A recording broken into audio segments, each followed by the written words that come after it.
Hello friends, Kallur സൈഡിലേക്ക് എല്ലാവർക്കും സ്വാഗതം. അങ്ങനെ ഒരു കല്യാണത്തിന് പാർട്ടിക്ക് പോവാണേ. മുടിയൊക്കെ ചീകി റെഡിയാക്കി എടുത്തിട്ടുണ്ട്. മേക്കപ്പ് ബോക്സൊക്കെ ഞാൻ വീട്ടിൽ നിന്നേ കൊണ്ടുവന്നതായിരുന്നേ. ആ പറക്കുന്ന കുഞ്ഞനീച്ചയെ ഞാൻ കൊണ്ടുവന്നതല്ല. അപ്പോൾ സെഡിൻ്റെ കുറച്ച് പൗഡറൊക്കെ എടുത്തിട്ടുണ്ടായിരുന്നു. ഒന്ന് നല്ലപോലെ മുഖത്ത് തേച്ച് കൊടുക്കാമെന്ന് വിചാരിച്ചു.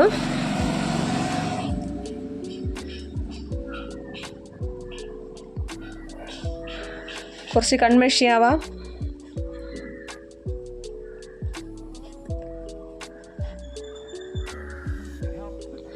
അപ്പോൾ ഒരു കുറവ് പോലെ കേട്ടോ. അപ്പോൾ ഞാനൊന്ന് സിന്ദൂരം ഇട്ട് കൊടുത്തു. എന്നിട്ട് ഞാൻ വിചാരിച്ചു നെറ്റിയിലും കൂടി ഒരു കുറിയും കൂടി ഇട്ട് കൊടുക്കാമെന്ന് വിചാരിച്ചു. ഇതെപ്പോഴും എൻ്റെ മുഖത്തുള്ളതാണേ, ഒരു കുറിയും ഒരു സിന്ദൂരമൊക്കെ.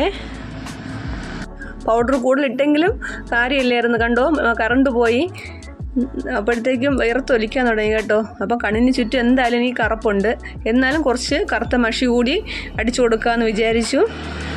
അങ്ങനെയുണ്ട്, സുന്ദരിയായില്ലേ, അടിപൊളി. അപ്പം കറണ്ട് തന്നെ ചതിച്ചെങ്കിലും എമർജൻസി തന്നെ ചതിച്ചില്ല കേട്ടോ. അപ്പം ഞാൻ തന്നെ പുറത്തിറക്കിയ കുറച്ച് ആൾക്കാരായിരുന്നു രാവിലെ. അപ്പോൾ ഇവരെയൊക്കെ ഒന്ന് എടുത്ത് അകത്ത് കയറ്റിയിട്ട് പോകാമെന്ന് വിചാരിച്ചു. കാരണം നല്ല മഴ വരുന്നുണ്ട്, നല്ല കറുത്ത് കിടപ്പുണ്ട് അന്തരീക്ഷമൊക്കെ. അപ്പോൾ എല്ലാവരും ഞാൻ പറക്കി ഷെഡിലാക്കിയിട്ടുണ്ട്.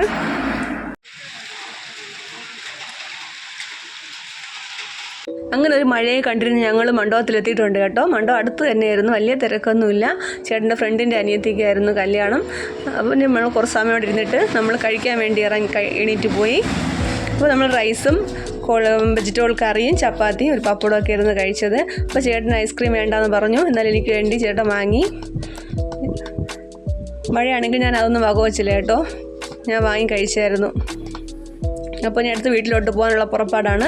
ഇനി വീട്ടിൽ പോയിട്ട് പിള്ളേർക്ക് എന്ത് ചെയ്യണമെന്ന് ഇങ്ങനെ ആലോചിച്ചുകൊണ്ട് നിൽക്കുകയായിരുന്നു. അവിടെ പോയിട്ട് തന്നെ ഒരു ഓട്ടോപോലെ ഓടി വന്നിട്ടുണ്ട്. അപ്പോൾ വീട്ടിൽ കുറച്ച് റൈസ് ഇരിപ്പുണ്ടായിരുന്നേ. പോയപ്പോൾ കുറച്ച് ചിക്കൻ ഫ്രൈ കൂടി വാങ്ങിക്കൊണ്ട് പോയി അവർക്കും കൊടുത്തു. അവർ സന്തോഷത്തിലായി. അപ്പോൾ ഇവിടെ ഇഷ്ടമെങ്കിൽ എല്ലാവരും സബ്സ്ക്രൈബ് ചെയ്യുക, ലൈക്ക് ചെയ്യുക, സപ്പോർട്ട് ചെയ്യുക. Okay, thank you.